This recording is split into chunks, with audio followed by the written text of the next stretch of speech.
Bon, moi, je réponds au nom de M. Simon Mabonzo. Je suis agent au DOM, le département des œuvres médicales, de l'ECC, BAR, 23e Communauté évangélique du Congo. Je suis là comme assistant du coordinateur médical en matière technique, mais aussi en matière administrative. Bon. Notre premier défi, c'est d'accompagner les structures médicales. Parce que le DOM est là et il a une mission à remplir.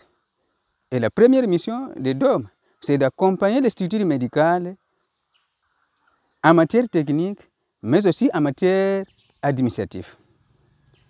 S'il faut d'abord parler de la matière administrative, dernièrement, nous avons sollicité l'appui de nos partenaires suédois pour que nous puissions former les administratifs qui travaillent dans des structures médicales. Parce que nous avons constaté que certains administratifs n'ont pas la maîtrise de la gestion de certaines techniques, de certains documents financiers pour les comptables, les administrateurs et gestionnaires, mais aussi pour les chefs du personnel dans la gestion quotidienne du personnel. Premièrement, nous vous disons merci d'abord pour cet appui-là, parce que c'est vraiment un noble accompagnement. Sans votre appui, nous qui travaillons au niveau de la coordination des œuvres médicales, communément appelé DOM, ou sinon département des œuvres médicales, nous ne pouvons rien faire sans votre appui. Et en matière technique,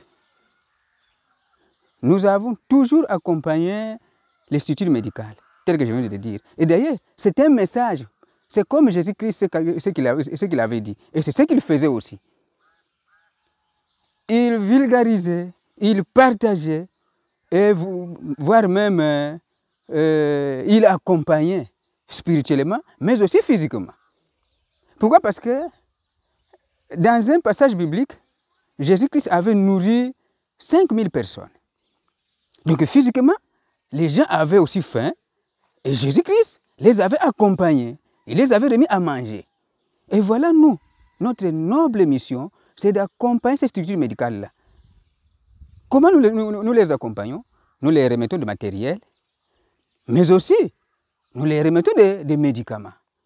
Pourquoi? Parce que la population qu'ils prennent en charge, c'est une population qui est très pauvre.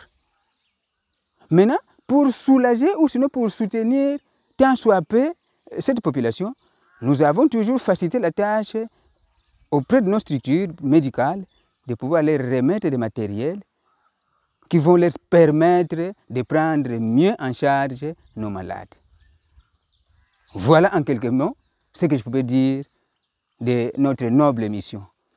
Mais cette mission ne pouvait pas être, ou sinon ne pouvait pas se réaliser comme il se doit sans votre appui. Vraiment, de ce côté-là, c'est comme ça que nous avons toujours jeté un bouquet de fleurs à vous qui êtes nos premiers partenaires. D'ailleurs, moi, je vous considère comme nos papas, mais aussi nos mamans. Parce que nous sommes considérés comme des fils. Papa et maman sont là. Papa et maman sont là et ils gèrent très bien leurs enfants. Voilà. Merci beaucoup.